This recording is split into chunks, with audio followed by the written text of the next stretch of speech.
Selamat pagi teman-teman, Shalom. Renungan pagi hari ini berjudul Injil adalah kuasa Allah. Ini terinspirasi dari Reinhard Bonnke ya.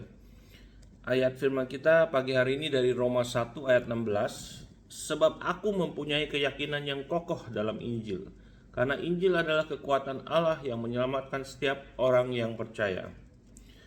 Oke, Injil bukan sekedar kata-kata indah. Injil bukan teori agama. Injil bukan tradisi gereja. Injil adalah kuasa Allah. Ketika Injil diberitakan, surga bergerak dan neraka gemetar. Ketika nama Yesus ditinggikan, belenggu dosa hancur, penyakit kehilangan kuasanya, dan hati manusia dibangkitkan dari kematian rohani. Allah tidak pernah memerintahkan kita untuk membela Injil ya. Ia memerintahkan kita untuk memberitakannya.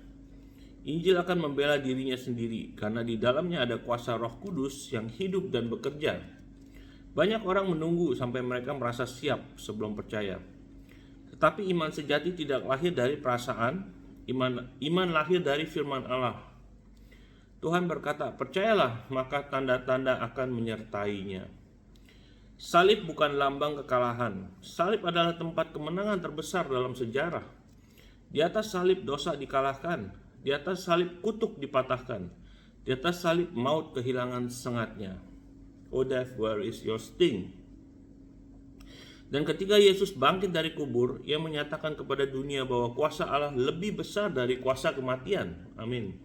Yesus tidak mati supaya kita hidup sebagai orang Kristen yang lemah. Haleluya. Takut dan pasif. Ia mati dan bangkit supaya kita hidup dalam otoritas rohani, keberanian iman, dan kepastian keselamatan. Allah tidak mencari orang yang sempurna, Ia mencari orang yang bersedia. Bejana yang retak pun dapat dipakai, selama ia mau diisi oleh kuasa Roh Kudus. Satu orang yang percaya penuh kepada Allah lebih berbahaya bagi kerajaan kegelapan daripada 1.000 orang yang hanya beragama.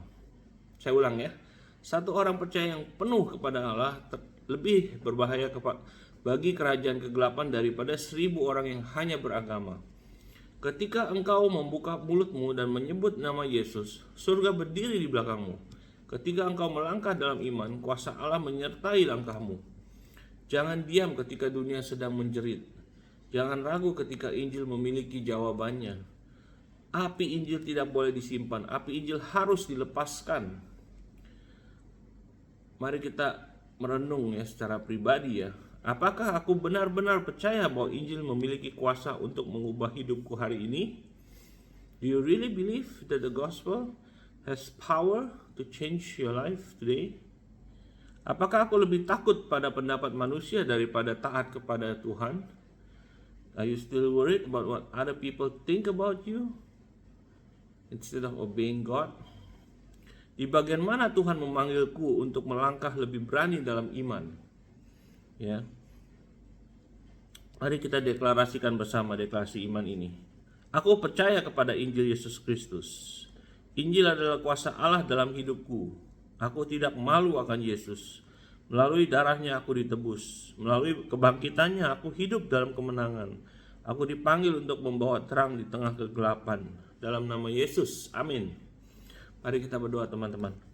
Tuhan Yesus, terima kasih untuk kuasa Injil-Mu. Nyalakan kembali api Roh Kudus-Mu di dalam hati kami. Singkirkan rasa takut, keraguan, dan kompromi. Pakai hidup kami untuk menyatakan kemuliaan-Mu. Kami mau percaya, taat, dan memberitakan nama-Mu dengan berani. Dalam nama Yesus yang berkuasa kami berdoa. Amin. Oke guys, have a great Friday. Have a great weekend. Udah weekend lagi ya. Oke, yang sedang di luar negeri atau mau berangkat, selamat berlibur ya. We pray for protection, safe journey, mercy for you, and see you again on Monday. Alright? Okay, have a great weekend. Bye bye.